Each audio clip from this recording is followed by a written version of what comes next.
project from the core team. And I welcome you all. Thanks for coming. Today, we are with the opportunity of the European Day of Sustainable Communities. We wanted to present a bit to the community of practice and to the whole world, to whoever is interested, some of our case studies. In particular, we will listen Giulio from our Santorso pioneer, Andrea from our pioneer in Rome, the 5th district, and Luis from Telheiras in Lisbon.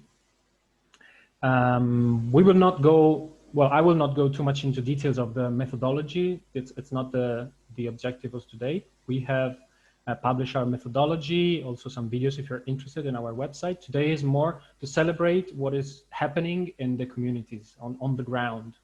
Okay, so that's why we reserve more space for them to talk, and after their three contribution, you will be able to ask them questions and to go more in detail in some certain aspect you thought interesting.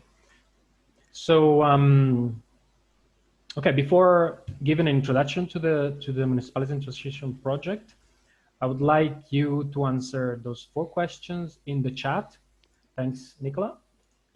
This is a way we would really love to have a check-in from all of you in person, by audio, but we are many, so probably it would take too long. So we would like you to answer those 4 questions in the chat. So first of all is, who are you? Where are you? Where are you based? What brought you here? Why are you interested in this? And if you agree to publish publicly the recording of this webinar. So so I think that's it. I can start with a brief introduction, and so I'll share my screen.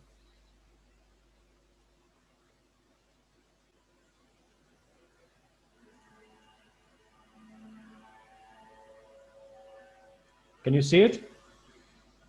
Okay, great. Oops. That's it. Okay. So just to give you a brief, very brief introduction on how did we arrive here to this stage of the process.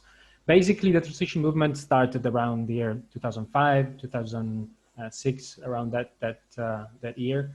And the transition movement basically was experimenting on the ground with participation from citizens, all sorts of initiatives. So some initiatives were going very well, some initiatives somehow were going a little bit, some others failed. So it has been like about 10, 12 years of experimentation on the ground, trying to understand what was working, if the solutions were really solving certain problems, and so on. So it has been like 10 years of learning, let's put it like that. And those learning, of course, are keep going in so many realities. And at some point, the transition network and the transition hubs came together to co-design a project to somehow develop a methodology, which is the methodology that we are using in this project. So this was around the 2017. And so the first phase of the MIT pilot started, and the first pilots were kind of our guinea pigs, we like to call them. They basically started the first, very first testing of the methodology, and it was about an year and a half, 2 years, roughly. And after that, we've been continuing with the following phase. We've updated the methodology, received the feedback from the people working on the ground, developed a little bit more in detail, complicated a little bit the methodology, and we are now in this phase that is the MIT Pioneer phase. And this will last at least until next year, and then we'll see. But in principle, these are pioneers. That means that they're not the first to take in the methodology, but the methodology has been somehow reworked on. So just to give a brief idea of the methodology, the principles are still the same principle of transition movement, head, heart, and hand. which basically means working with a head, with the best scientific results we know, and considering what we really know from a science point of view, let's say.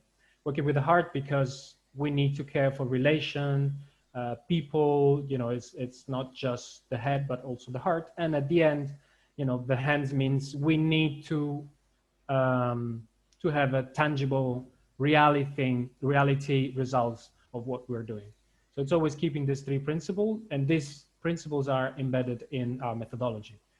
This is a very, very sketchy, somehow brief of our methodology.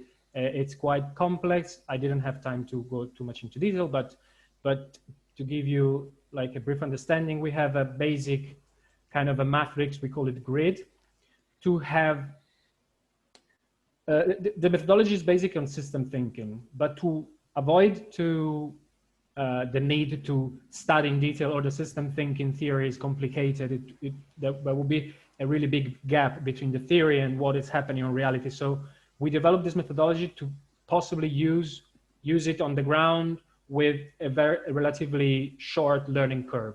So this matrix or grid, so it's useful to get a systemic understanding of what is going on the ground.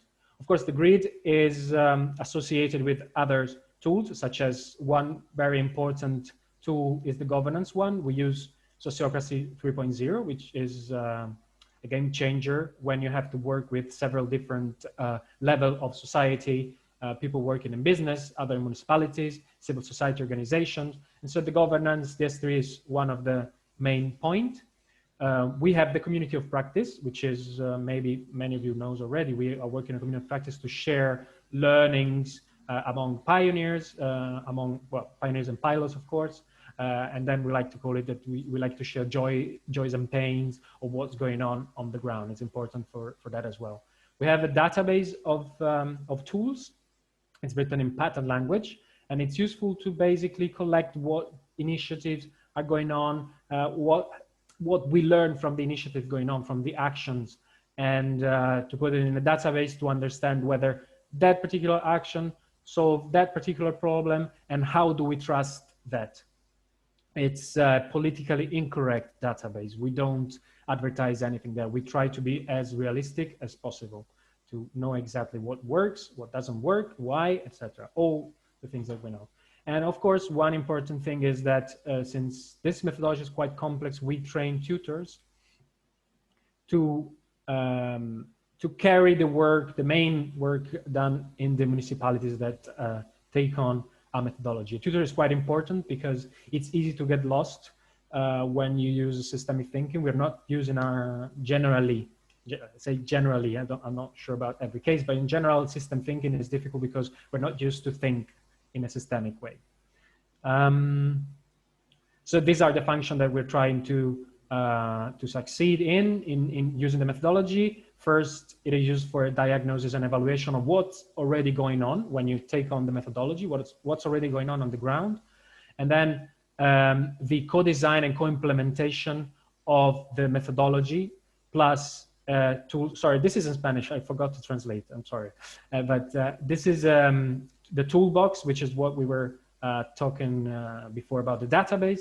And the final idea is to induce a cultural change in everybody that is touched somehow by this methodology, even if it's not working directly with that, but even just participating in certain things.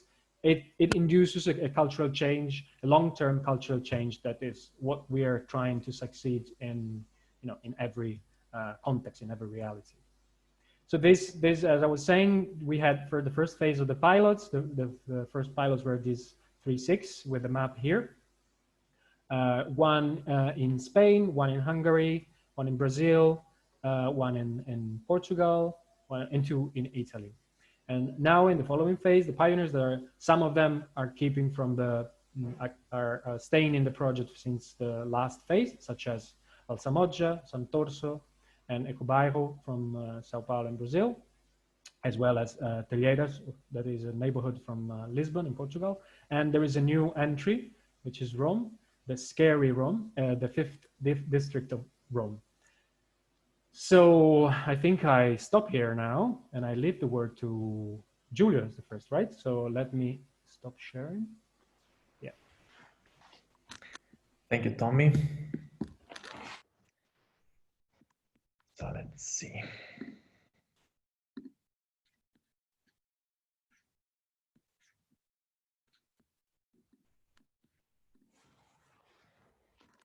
Is it okay? Can you see it? Okay, thank you, Tommy. So I'll have more or less 10 minutes to give you a little overview of what is happening here in my town, Santorso. I will try to be as clear as possible, and I will miss a lot of things, but then we will see maybe during the question time if you need it. So this is Santorso. This is my little town in the northeast of Italy. In the rich northeast of Italy, it's a place full of biodiversity, of people, resources, and creativity. And it's just 6,000 inhabitants. It's very small, but it's always being characterized by a lot of citizenship engagement. It's very full of group of volunteers, of cultural associations. So it's a very active town. It's a good place to live in. And this is also a place that it's not immune from the political tensions and polarization we have in Italy. So still we need to confront with that. It's not that easy, but this is more or less the place. And in 2011, it also became the first transition town in the region, in Veneto region, because of a group of young students who were studying limits to growth, they were studying climate change and peak oil. And once they discovered the Rob Hopkins Transition Handbook, they said, okay, we wanted to make change in this town, and let's start a transition initiative. So everything started in 2011. And with that group, we tried to do everything that was possible, that all the things, initiatives, all the beautiful things that you know that happens in transition. So this is some of the pictures of the early days. It was full of like movie nights, trainings, courses, meetings, theaters, a lot of stuff. And during the time, it became also, it grew in complexity. So we started, for example, creating community supported agriculture schemes and other stuff. Until in 2016, inspired by the work of Fiona Ward and Jay Tont in Tutors, the Re-Economy project, we wanted also to explore with local actors how we could support and help the local economies and local businesses there. And these are some of the images of those workshops. We are very proud of that because we were able to involve entrepreneurs and local bankers to that meetings. But for the first time in many years, we realized that we were lacking politicians, because there were a lot of good conversation going on, but every time people were looking around and asked, where is the mayor here? Where is the assessors? Where are the political part? And that was a problem that we realized during the Re-Economy project, because we were in good relationship with the municipality, but we never were able to involve them as we would have liked. And so that was more or less what is happening. But probably the moment of change happened in 2017, when we had the chance to host the international meeting of transition hubs. So we had like 50 people, transitioners from all around the world coming to Santorso, and they were hosts in families and in neighbors in Santorso.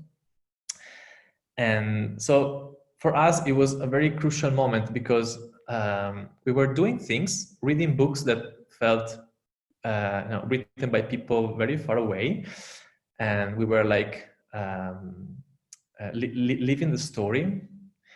But that meeting helped us to really connect personally to the people who were inspiring us, and I think it was a huge turnaround for our community. And also we had the chance to introduce them to our municipalities and our local council. So I think that that moment gave the transition initiative some sort of legitimacy on what they're doing. We were not just young people doing crazy stuff, but there was a huge network of people and experts behind it. And yes, and also I think that it's very important because in Italy, but I guess it's everywhere, when you see things that are successful, you think that these things can happen only abroad, you know, maybe in Sweden or in Nordic countries, but not in Italy because it's impossible. Nothing good will happen in Italy. And we wanted to break that myth and say, no, we are in Italy, we are proud of it, and we want to show people that we can also sometimes maybe lead and show other people how we can do things and being pioneers. I think it was something that were inspiring us. So after that, that event, we were a bit lost because after 8 years of activism, of transition activism, we were asking ourselves what we could have done. What was the future for our transition initiatives? Because we know the potential that is within the local community, but we also know the barriers and the limits that it has if we cannot bring it to a higher level. And so we wanted to involve municipalities, but at that time we didn't know how. Because usually when people go to the municipality, people there expect something to, you know, people, you know, the mayor or the assessors or the technicians expect people to ask for money, for support, for help, you know, or for the microphones and the projectors for, for the local night. But we didn't want to ask anything to the municipalities. We just wanted to know how we can be of help to them. And we didn't know how to make it to concretely do this. So after some months in 2017, the MIT project started. And so we felt it was the way that we could go to the municipality and say, okay, we want to help, and we also have a tool that you can use it and you can trust it, and we can try it. And so I remember I went to the mayor and I told him that, you know, I know you're very busy and everyone is asking you stuff. I don't want to do that. I just want to offer you a tool that we're going to be in charge of it. We want to make your life easier and the life of everyone working in the municipalities easier.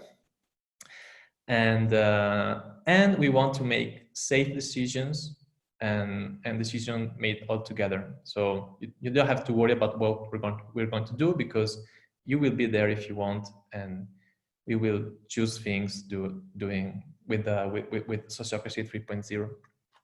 So you can imagine that it was very easy to have the agreement, and then we started in 2018. So this was the very first group.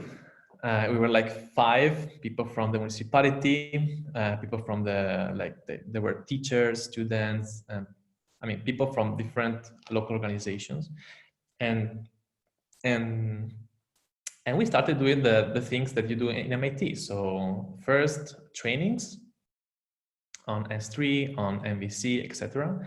And then we started making the baseline. So analyzing the different actors and projects currently working in the area.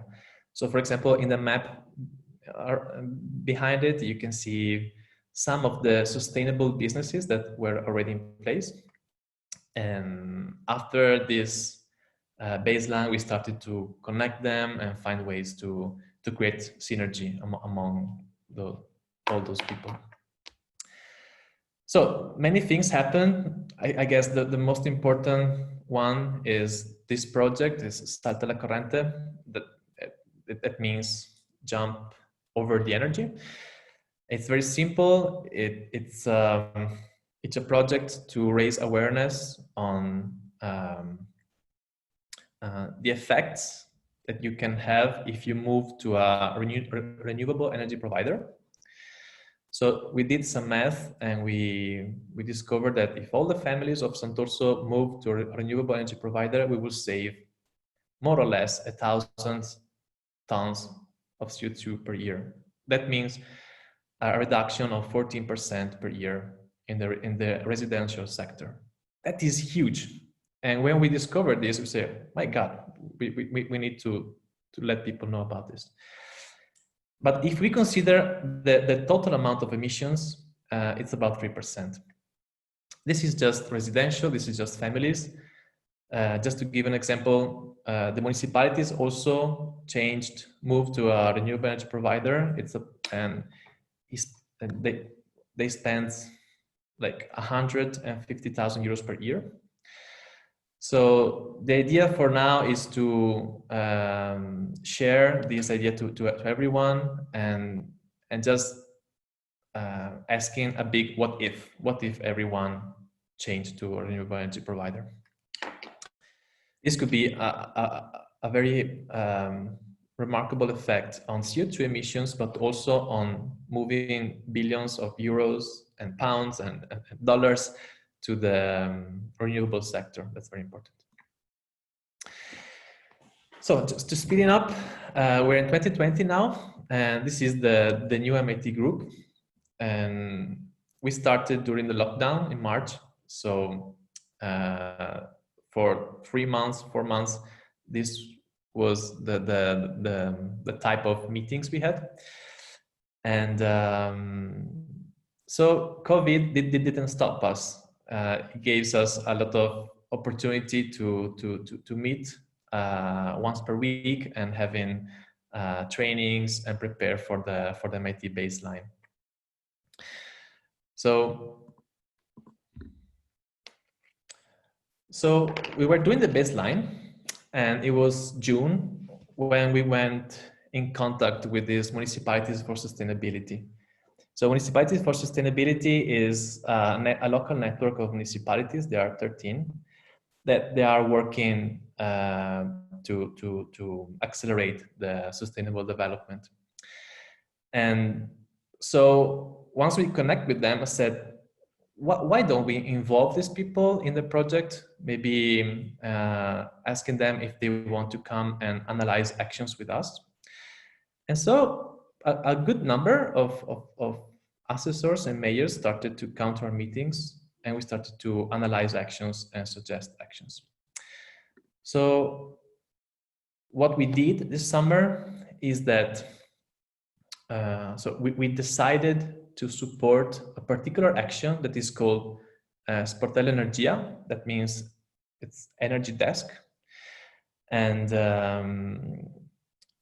so we spent more or less a month or so to try to make it better and to strengthen it. And so these people that you see in the picture, some of these people are also in the webinar today, and they are the people and the volunteers working in the energy desk. And we think it's a very important service to give to our citizens, especially in this town. In this moment in Italy, our government is carrying on a recovery plan to get out of the COVID crisis. And all the recovery plan is based on energy transition. So the idea is to incentivize the shift to energy, to sustainable transportation and residential retrofit. So it is a huge opportunity to make this transition, but it can also be a place for disinformation and frauds. And so this is very important. We think it's very important to have a place where citizens can go and find the best information on these topics and make the best decision for their life and their houses. So this is the first action that we did in MIT in 2020. And second one, these are some of the pictures of the damages of climate change in my region.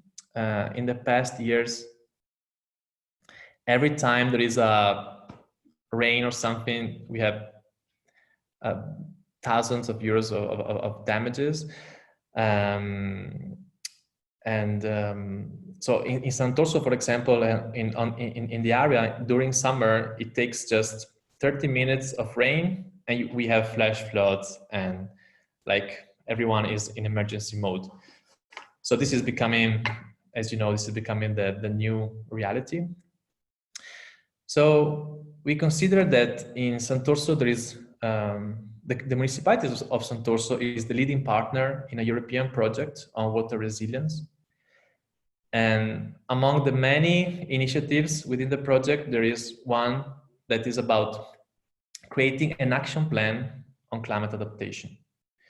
And this autumn, we start a participatory process, and as MIT, we will support the participatory process, and we will also support the development of the actions that will be there.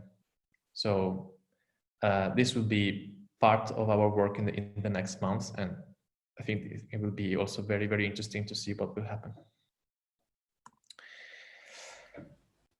And then also, yes? Try to wrap up a bit, maybe. Yep. Because we're running out of time. Thanks.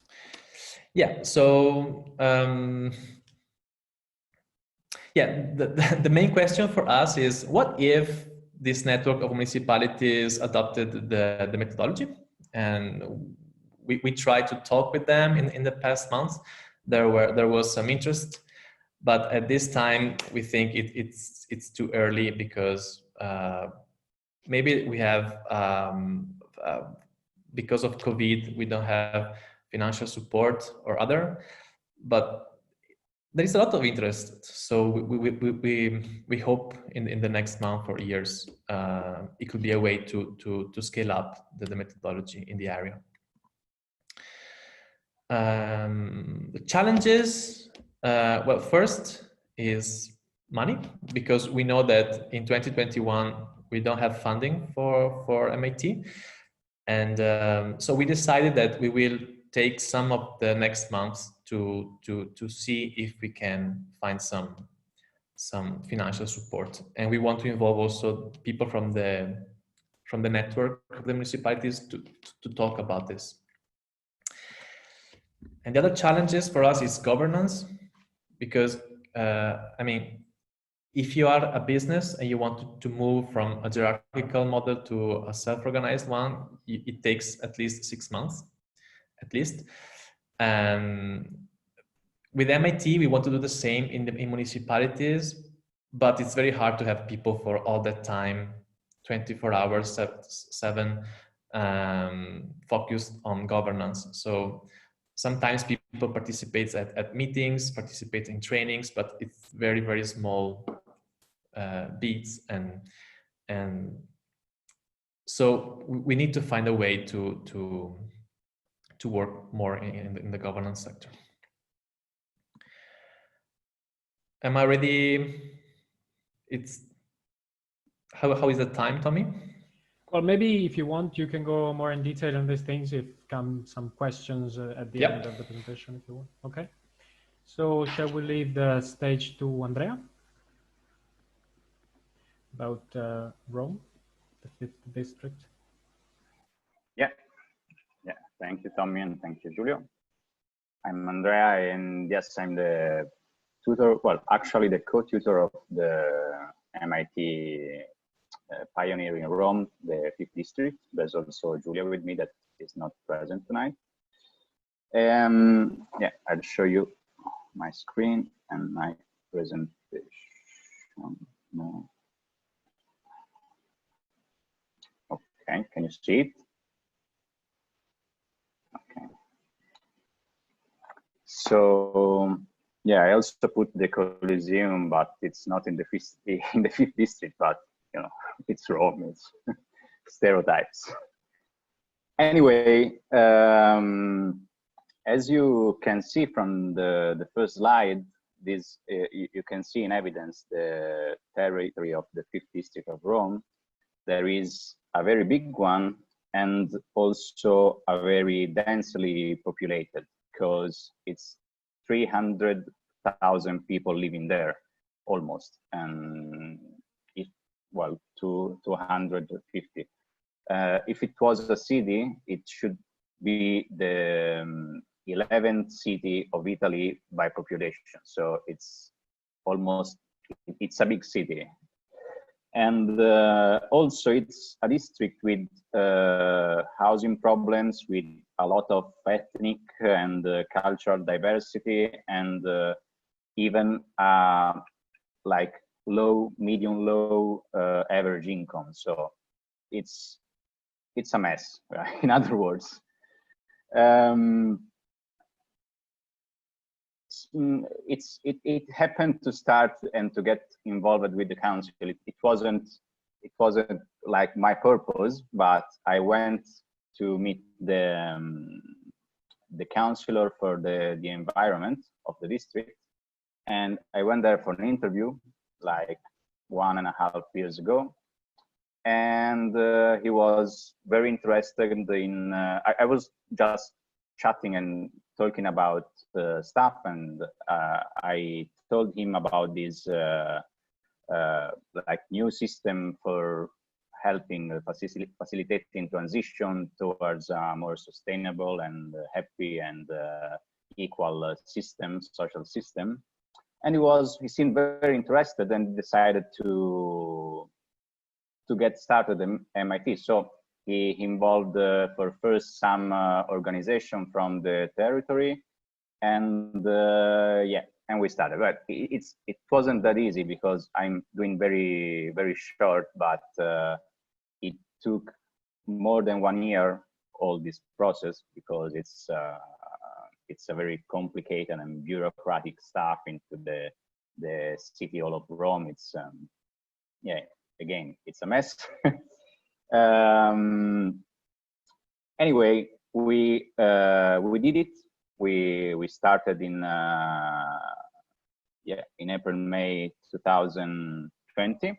We got started. So it's very few time, and now it's 5 months later, and we didn't do so much stuff, but we do something. So we started analyzing what like actions to understand what were the main things that were happening on the ground.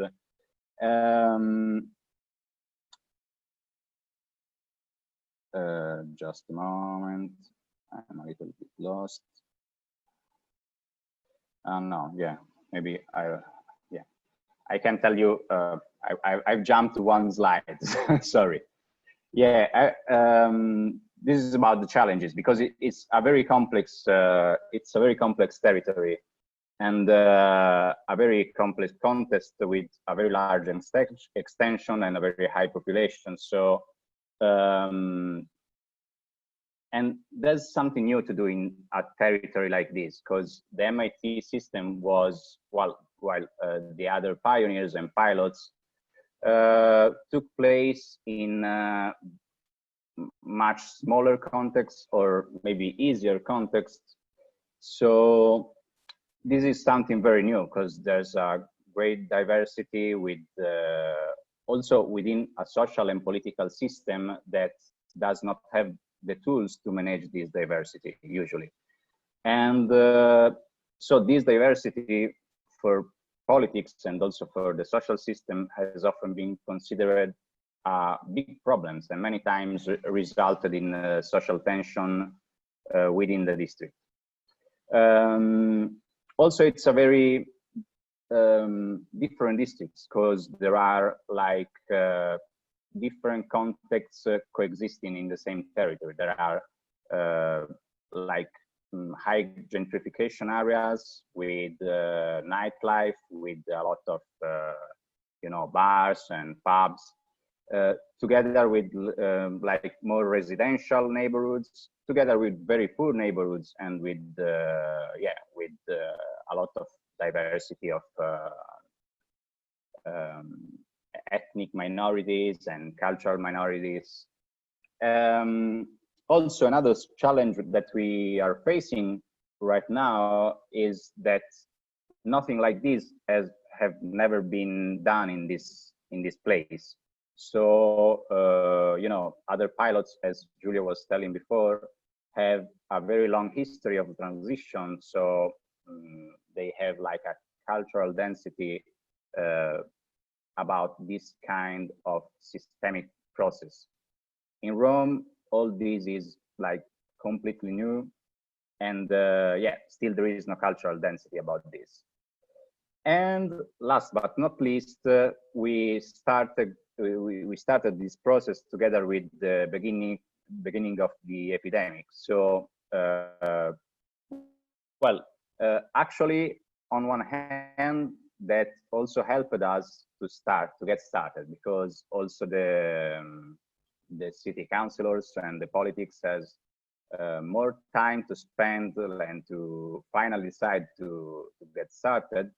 But of course, on the other hand, we have even more complexity and some new variables that we didn't consider. So yeah, I don't know, but maybe it was even harder to start in this very strange situation, very new situation. So for us, the big question is how will it work, this system, in such a chaotic and new context? And the answer is that there is no spoiler, because we still don't know, but we are gonna find it. Anyway, by now we have started analyzing actions, as I was saying before, and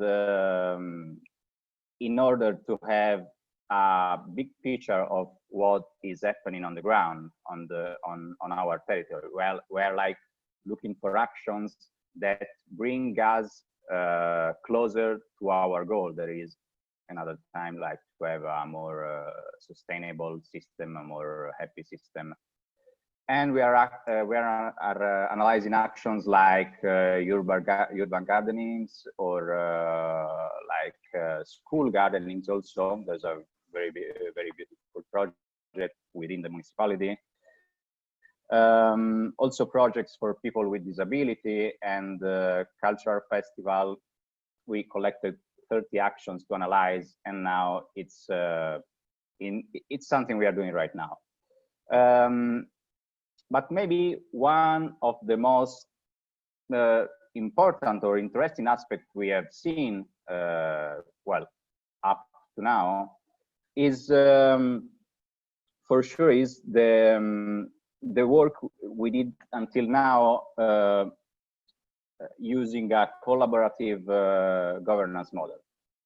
I mean, and also looking at observing the changes that this model can bring to the system. If we look at the 5th district of Rome as a system, we can see that, well, like many other systems, there is a high level of conflict between different actors. So there are conflicts between different political parties, between ethnic and cultural groups, between administration on one side and organizations on the other, or between, I don't know, businesses, or almost every actor has one or more conflicts with each other. So what we did with our group is to work using the S3, the Sociocracy 3.0 governance model.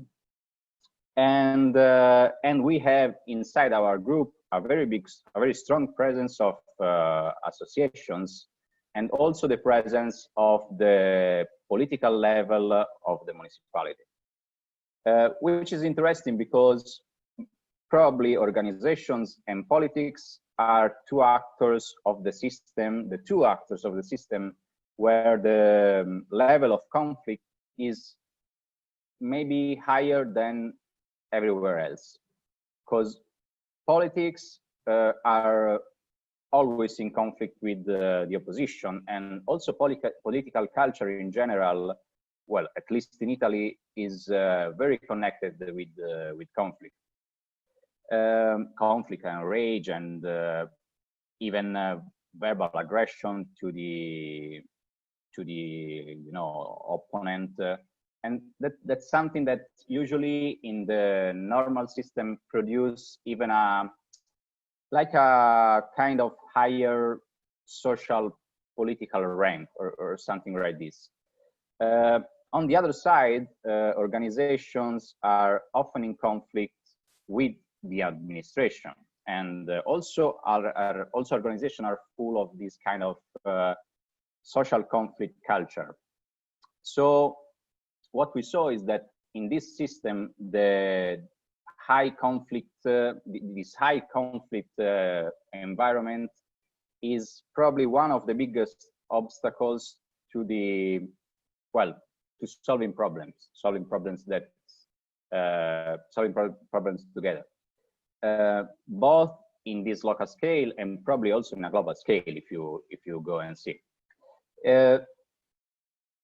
So already now, also in this small path that we have made, we have seen, for example, during the analysis of the actions, we have seen how a collaborative environment really improves the quality of the analysis, because people feel safe to show their point of view, they don't feel judged, and so finally you get to a picture that is much more complex, and also is much more close, it's much closer to what is the real world, because you have a lot of different point of views and you can put them together like a puzzle, and you have something that is very close to the real situation, much more than we used to do normally. Also, what we have seen is that the S3 system, the sociocracy system, constantly push you to consider like the deep meaning of what you're doing. That's one thing that in politics, but maybe also in human beings, is not that common, you know. Reminding to everybody all the time that we are here, we are doing this thing for an important and difficult goal, and also looking each other in the eyes and see that everybody else is there for your same reason, and he's spending his time and all his efforts to do the same stuff, is something that you know, help the communication and help the conflict to go down. And after all, it makes a very easier environment to take the right decisions at the right time, or at least the best decisions that you can take in that situation. So, however, it's we are still in the very early stages of the process, so it's very soon to say that it's working or that it's working well. And still the path is very long to do, but I guess that at least it looks very promising. So yeah, thank you. That's all for me. Thanks, Andrea. And now to Luis. Once you're ready, Luis. Yeah, thank you so much, everyone. Thanks, Tommy. Hi, I'm Luis. I'll just put up my presentation. Can you see it? Yeah, great. So, about Telheiras, what are we doing here in this small neighborhood of Lisbon? Okay, so first of all, Telheiras, as it was mentioned before, is a neighborhood in the city of Lisbon, the capital of Portugal. And Telheiras as a neighborhood has more or less 17,000 inhabitants, and it is part of a larger parish, which is Lumiar, that has 44,000 inhabitants. Although it is an urban area, it was only urbanized in the 80s. So until then, it was just farmland and countryside. So it's a more or less recent neighborhood in terms of social development and community building. It's not that old, so it's a new part of the town, more or less. And so that's our context. And in 2010, a group of people from this neighborhood got together and started a transition initiative here in the neighborhood. And I was hearing Giulio, and I was thinking, well, I could just say a lot of the stuff that Giulio was saying in terms of, well, we got together to do this transition initiative, a lot of workshops, a lot of gatherings, a lot of movie screenings. So it was a really intense 2 years. But then after 2 years, we had to stop for several reasons. But to stop and think about what we were doing and if this is what we really wanted to do.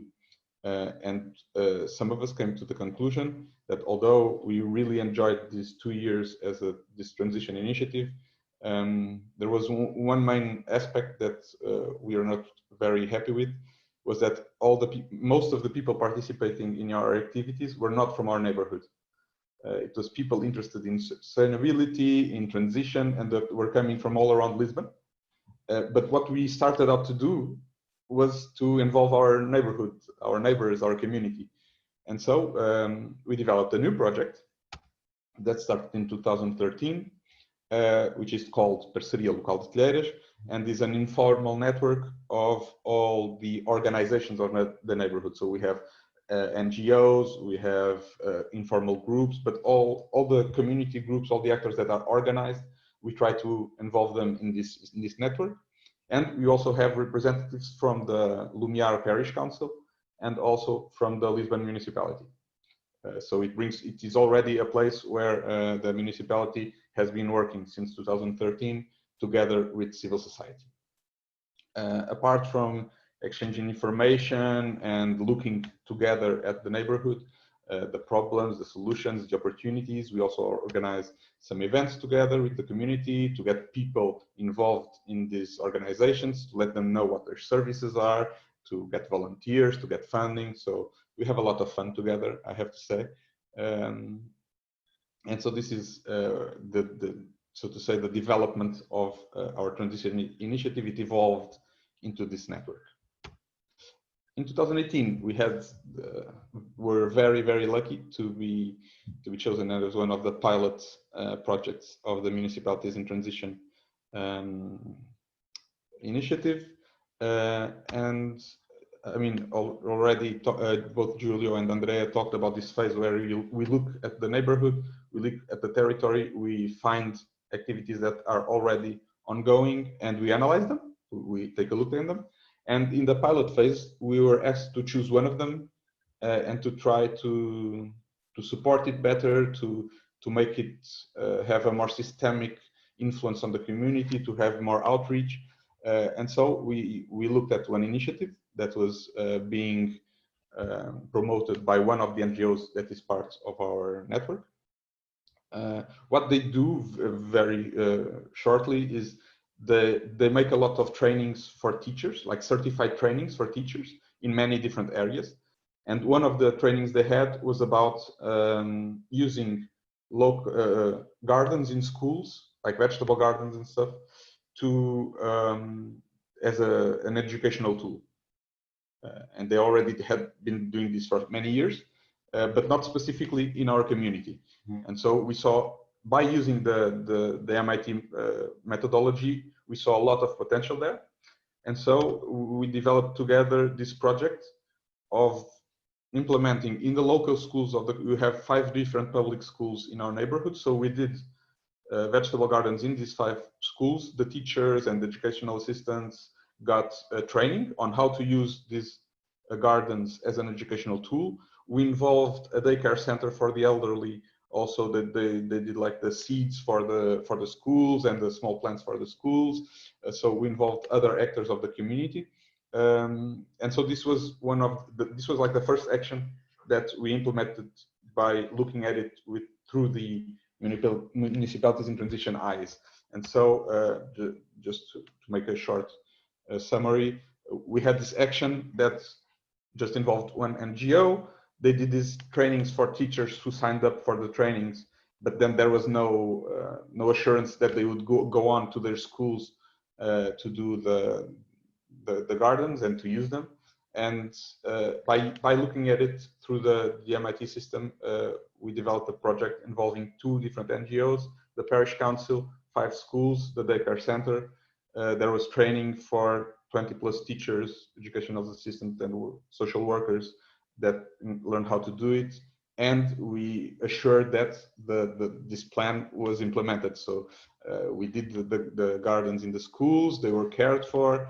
They were accompanied throughout the school year and for the next year. So some of the things that were planted grew really quick, which is great, to do some soup with the kids and all these vegetables that kids sometimes don't want to eat, but since they planted them, they really wanted to eat them. So this was really nice to see. But so this was just to give you a taste of how we transformed through this methodology, a small project into something a lot bigger, and most of all involving a lot of more actors in the community, making new relations, looking at it in a more systemic way. This was one of the projects we did in the pilot phase. The second project we did in the pilot phase was to develop a shared resource center that would serve both organizations and the general population. The idea behind it was very simple, this idea that you have a lot of tools at home that you maybe use 1 or 2 times a year, so you don't need to have them yourself like this. I have it. So if the neighborhood has them and it is available for all the people in the community, we just need the neighborhood to have them and not everyone individually. So we developed this shared resource center with tools, with things for, this is also for the organization, so stuff for presentations, workshops.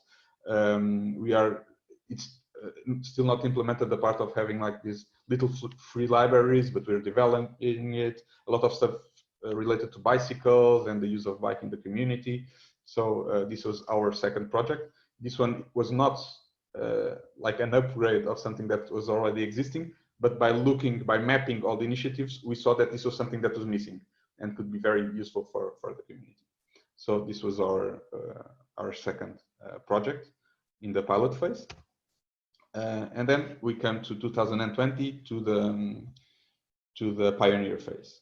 One interesting thing, and I think this is one already an impact of having been a pilot. In the pilot phase, it was this network that was implementing the system in the community. So representatives from organizations. And now we've opened up the group, and we not only have representatives from organizations and the local council, but also individual people from the community who want to be a part of it.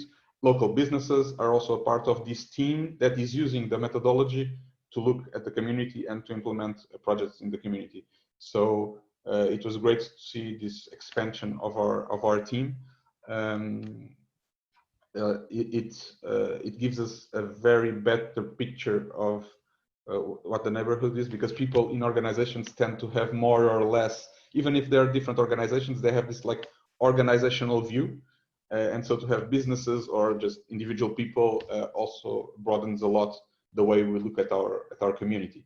In this pioneer phase, because of many things, the COVID and summer, we are just now going to look at the actions that are existing and analyze them again. It will be interesting to see from the last analysis that we made what is still there, what has changed. So this will be interesting. We're still on that phase, also because we took the time to build this new group, to open up the group and to build new relations and to do trainings. So this is where we are at right now. We're having a meeting tomorrow. So we hope in the next couple of weeks, we'll start with this collection and analysis of the activities for the new phase of the project.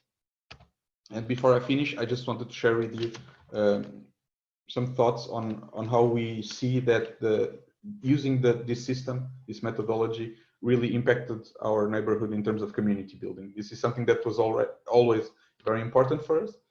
That's one of the reasons why we changed our focus in 2012 from the transition initiative to the local network. And what we see is that although we've been doing this for years, this relationship building and this working together, the fact that we now have a structure, that we now have this systematized methodology that helps us do our work better, it really had a lot of impact. I mean, as I just showed you that example of the vegetable gardens in the schools,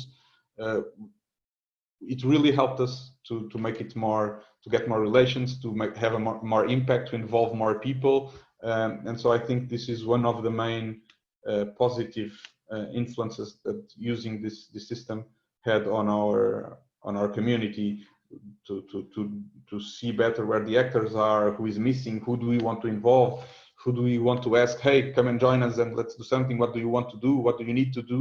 How can we help you? So all this exchange of ideas, it really, although, as I said, although we were already doing it for many years, we just got upgraded by using this system. And yeah, and we, even though this new phase hasn't yet started, we already see the impact just by having all these relationships with new people and the new group. So yeah, the energy is good here, looking forward, and we hope everything will continue as such. Thank you so much. Thank you very much, Luis. Thanks to the three presenters. I'd say now we can open the space for conversation, question, comments, anything, whoever wants to, yeah, please. You can use both the chat, or even you can raise your hands with the participants. Is there the raise hands function, or is not? There is not. Anyway, you can just either write on the chat or just activate your microphone and ask for questions.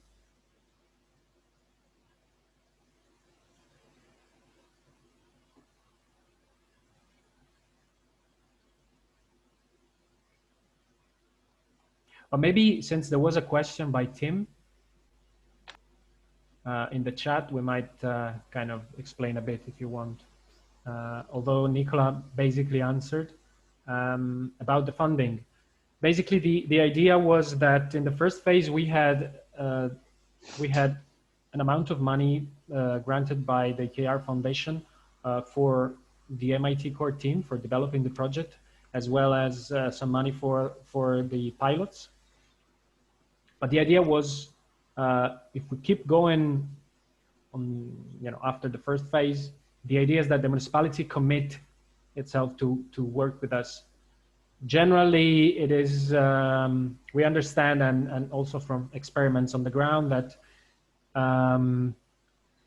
if the municipality has something kind of for free, let me say it like that, the commitment is not that much as if they were paying, from the budget of the municipality every year, the amount of money that is needed to develop the project. And what we ask is actually that the tutor is paid by the municipality. It's basically time spent by the tutor to work in the municipality to develop the project and to accompany the whole process. So that was the idea.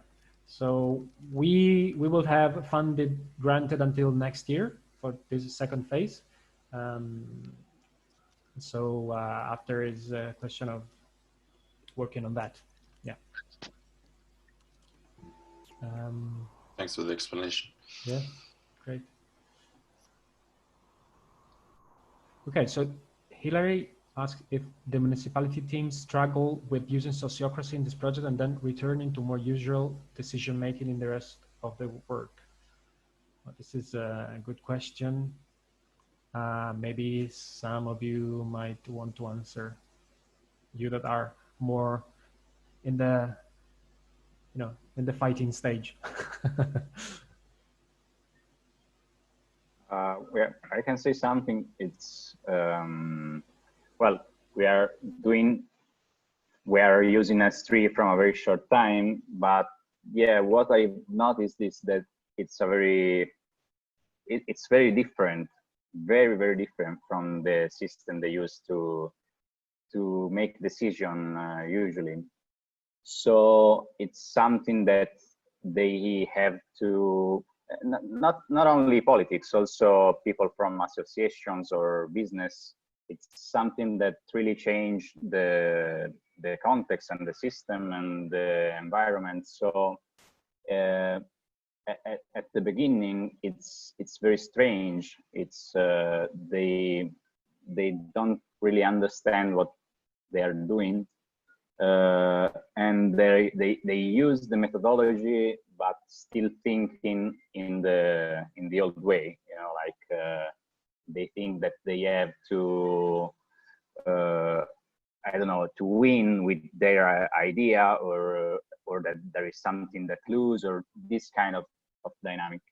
But yeah, I guess we have already seen enough changes in these, and I guess I also know from Cristiano from Valsamoggia, where they are using S3 in the municipalities since a lot of time, that it's strange when you go back to the other method, when you go back to taking decision by like majority, because it's a very different dynamic. And it's strange that the same persons, same people use two different methods in different contexts, and that should be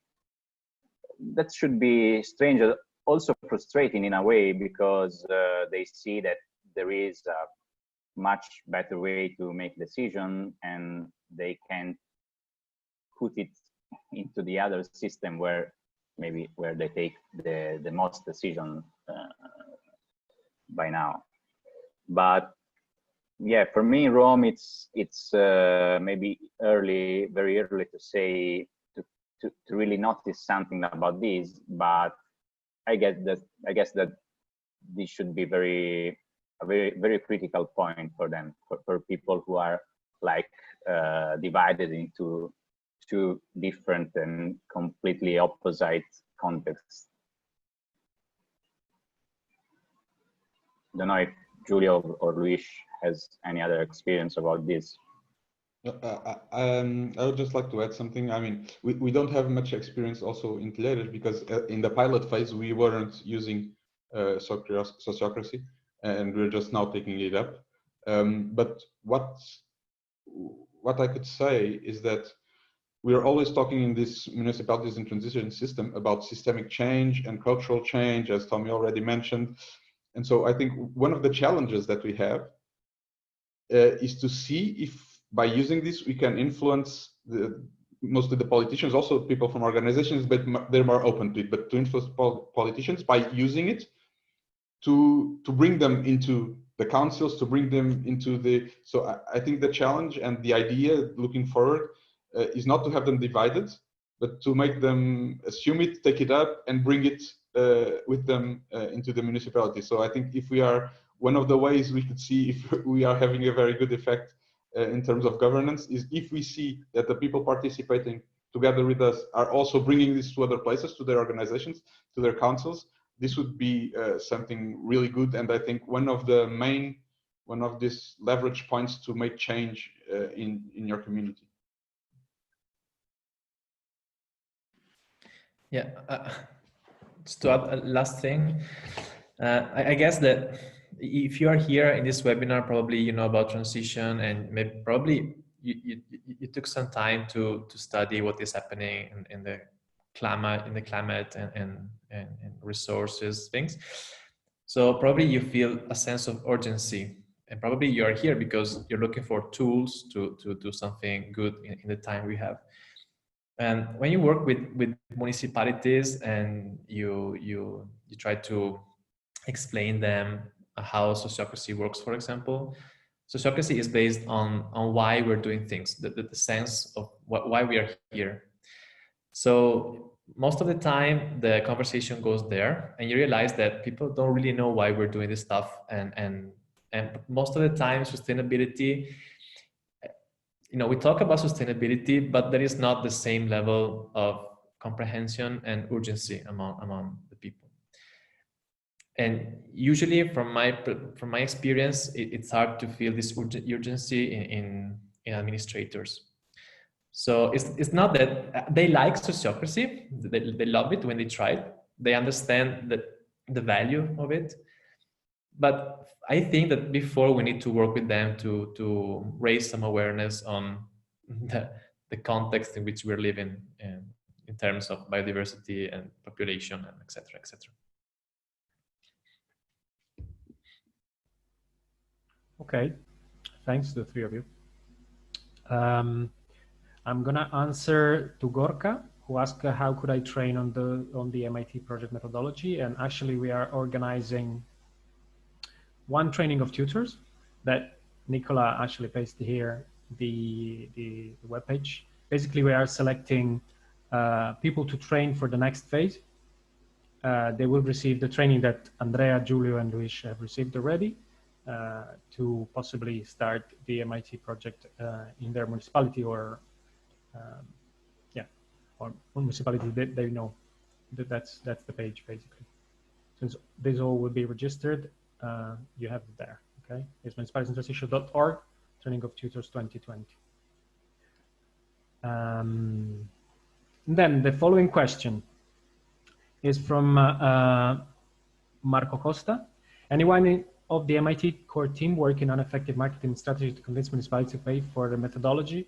But I think that it connects also with the next question of what was the biggest selling point, or what was found to be in the municipality's best interest to bring in their commitment financially from Shale. It's really difficult to answer both of these questions, although they're connected. The only thing I can say is one personal thinking, and then maybe the others can add their opinion. This is the first thing that we think about municipality transition. How can we sell it? No, I've been learning from several people. One of them, probably Giulio, also, that the first thing that he said is, you don't go to municipality by saying we need this and this, because they're probably most of the time overwhelmed by requests.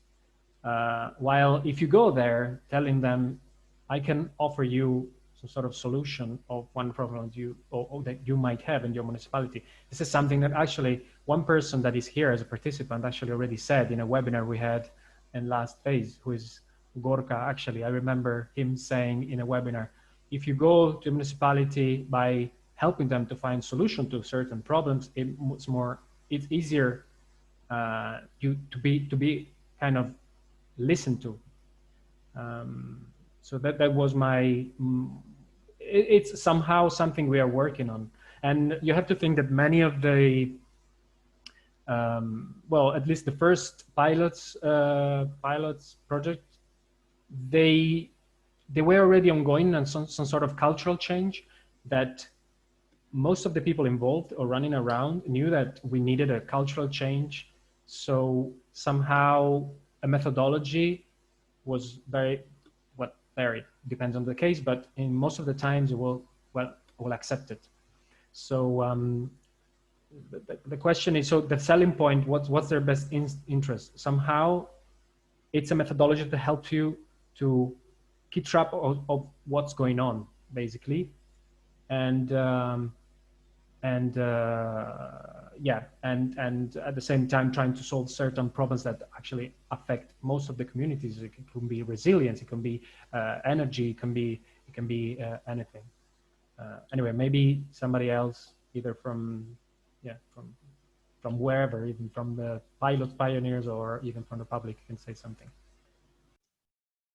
Tommy, yeah, I would just, well, many of the times, as Julius said, we really want to have things done quickly, and we really feel this urgency and need to change. But from our experience, especially if we are talking about small to medium-sized communities, I don't know if that's the case in bigger territories or communities, but I mean, at least, for example, in our community, people are not anonymous. So it's the people from your community. And so you have to build trust. And trust is a key word, I think. As I said, we did this network of organizations. The council jumped in also because they knew who the people were. They knew the things that these people were doing for many years already. So it's a step-by-step process. It's just showing positive activities, positive engagement. And of course, sometimes it's a little bit frustrating because we want things to go quicker.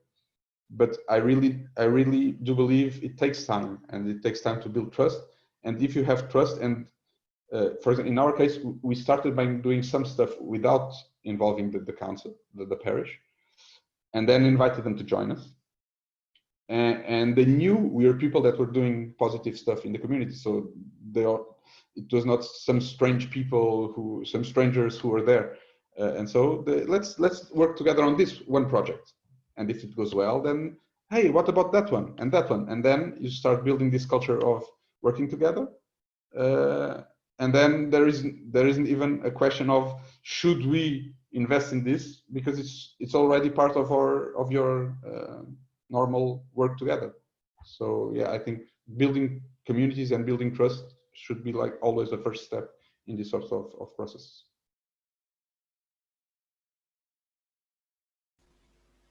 Anybody else wants to add something? Well, in Rome, it's, of course, this is different because you don't know personally, usually, people from the municipality. So it's hard to build trust with someone that you probably never meet in your life. You just, so what we have seen is that, well, at least in our case, is that you have to find someone who really feels that urgency that Julia was mentioning. So I guess I don't think that you can really sell the MIT to the municipality if they don't feel that this is something very useful for them. And so that was our case, that we found just one people inside the municipality was really feeling this urgency, and he was looking for tools to do important stuff, to do a transition, to do an ecological transition. And but in any other case, I guess that we probably never get in touch with the municipality. It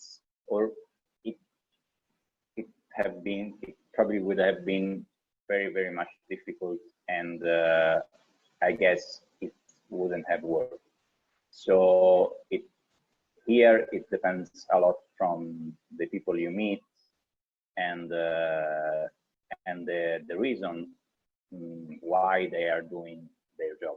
So it's you don't have to have the majority. You just have to find maybe one person who is there for the reason that he is supposed to be there. So for changing the context and get the city better, and and yeah, that's not easy. Right now, it's the hard part, and probably it's also a critical point of this system is to get started, to find someone who want to invest in time. It's well, in Rome, it's not a matter of money, because for the city hall of Rome, it's nothing. It's more a matter of time spent in understanding this kind of tool, and then in trying to do stuff using it. It's more about this.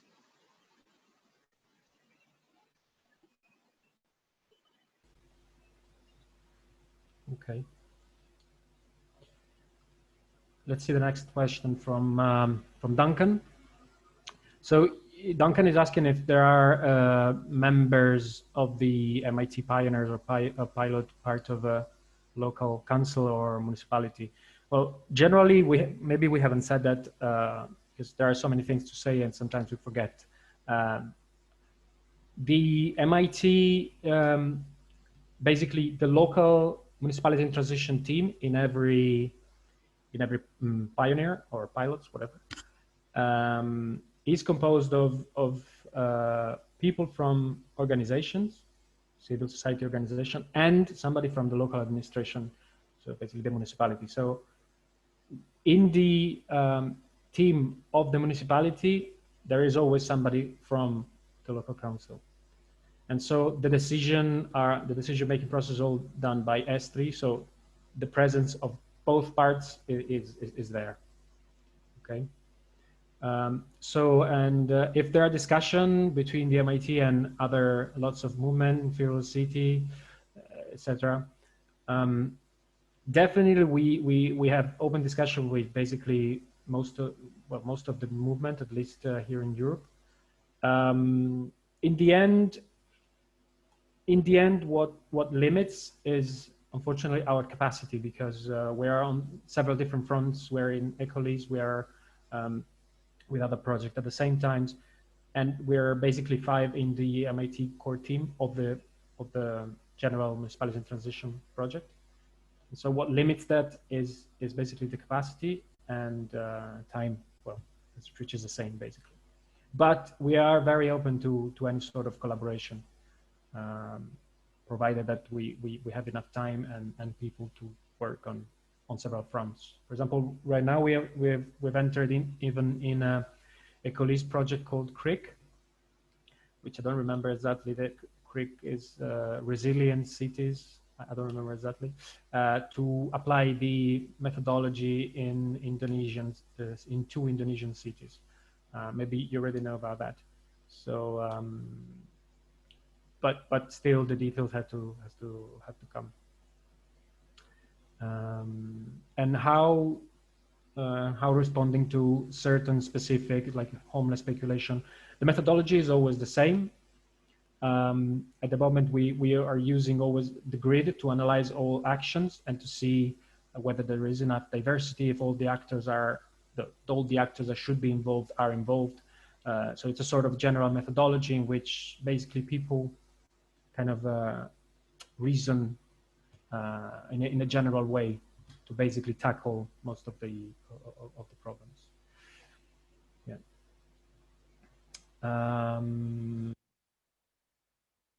Yeah, and then Emmanuel, are there any ideas of doing Euro projects to support pioneers? Would that be compatible with MIT philosophy?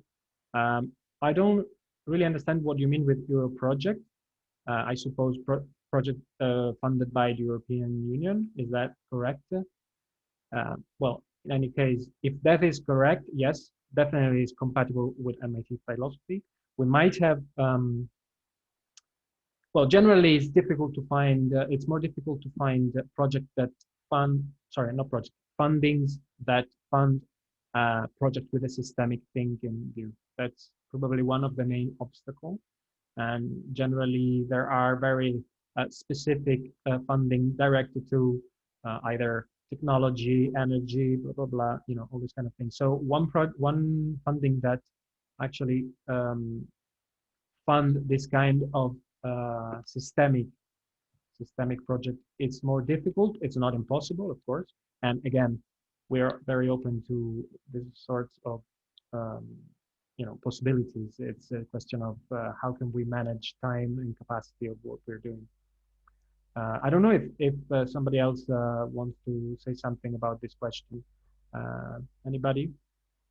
Like Julia, Luis, Andrea, even Nicola, or even somebody else from the public.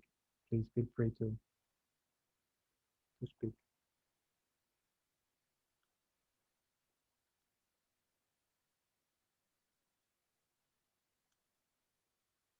Okay.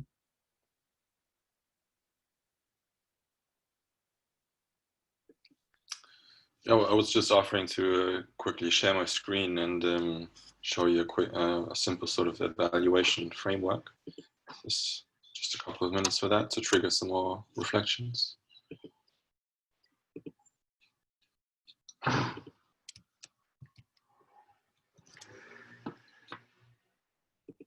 Okay, I guess I'll just go ahead then. Oh, no, I cannot share my screen, unfortunately.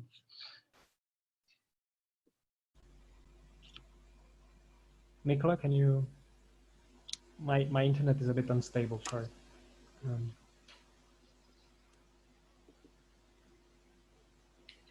Can you let him share the screen?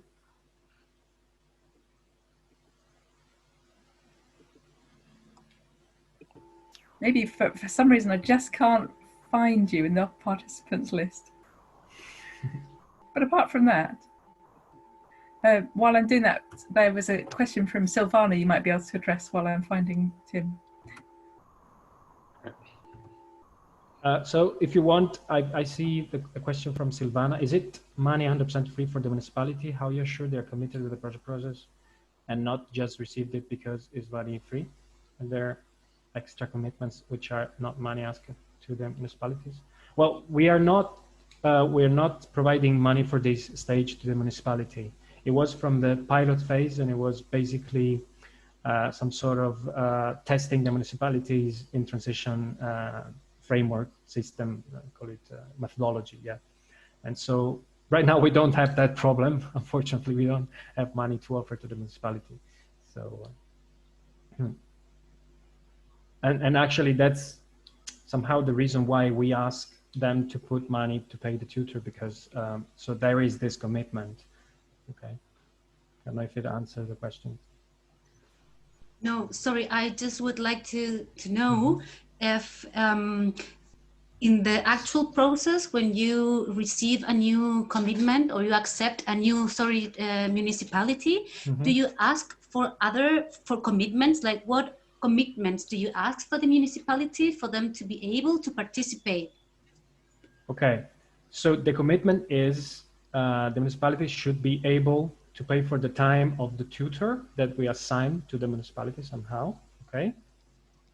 And then the commitment is that the municipality should participate in the local municipalities in transition team to develop the project. Is that clear? So, sorry, Tommy, let me just add, yeah, please, at least in our case, and I think all the panelists for now, there is also a written commitment. So that there's an agreement, a written agreement that is signed by all parts. This means the municipalities in transition core team, the international coordination team, the municipality itself, and someone from the local civil society. I mean, this means what it means is just a paper signed, but there is this signed commitment from the municipality saying they will pay for this work of the tutor. They will be an active part of the group that is implementing it. So that there's also this formal agreement.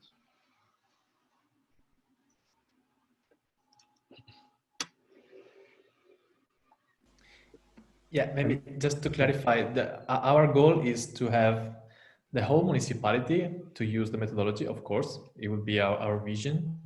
But in this pioneers project, it's about starting with just one group, and usually we ask for at least one person from the municipality. Can be an assessor or it can be a technician. In my case, we have an assessor and a technician, and two persons from the local organizations.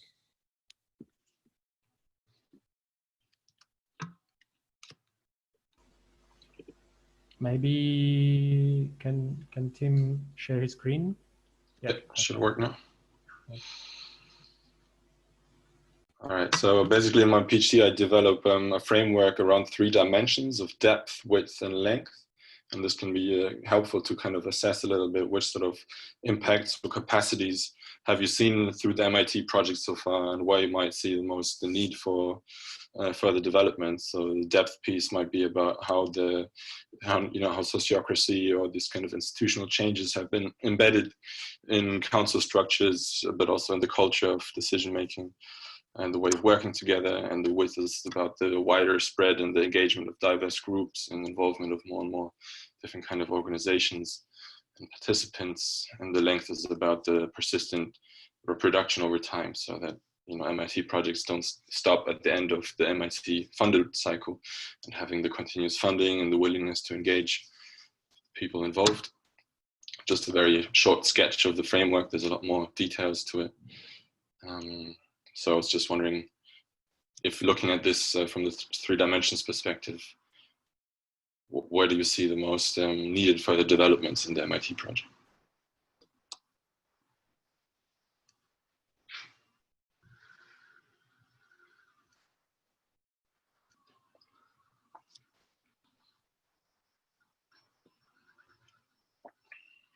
Does that make sense, or is there any questions about the framework? Well, honestly, from my side, it's not too easy to understand. I don't know about the others, but anybody's free to give his comment or her comment.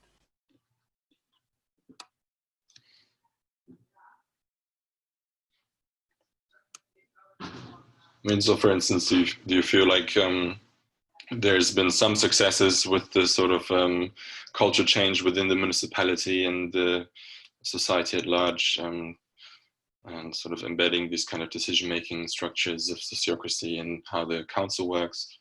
Or do you feel like so far it's been really more narrow engagement among fairly limited number of people in the community and in the council, and that's really the next step to involve higher numbers or more diversity of perspectives?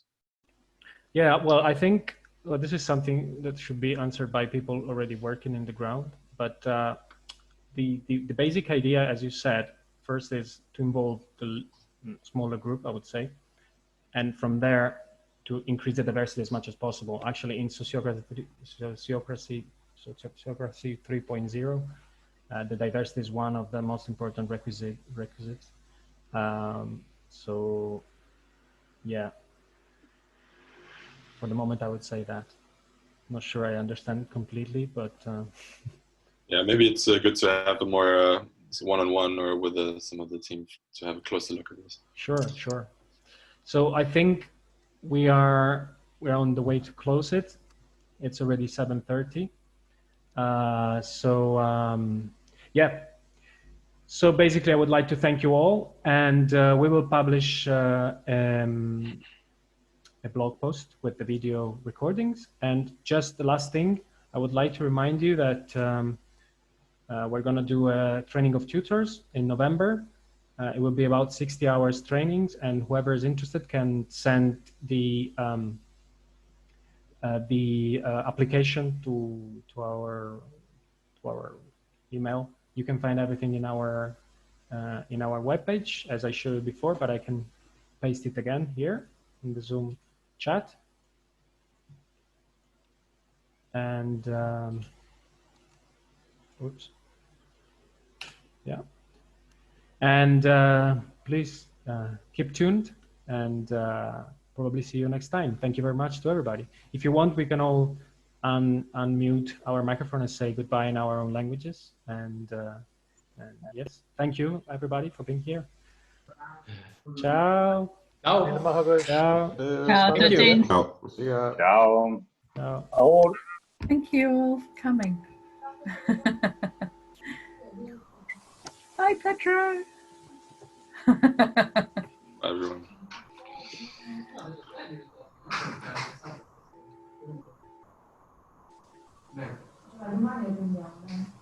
Hi, Savannah.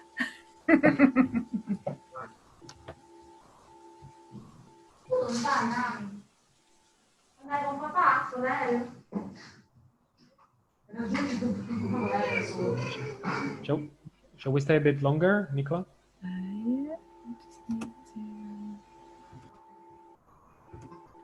Yeah, I just need to...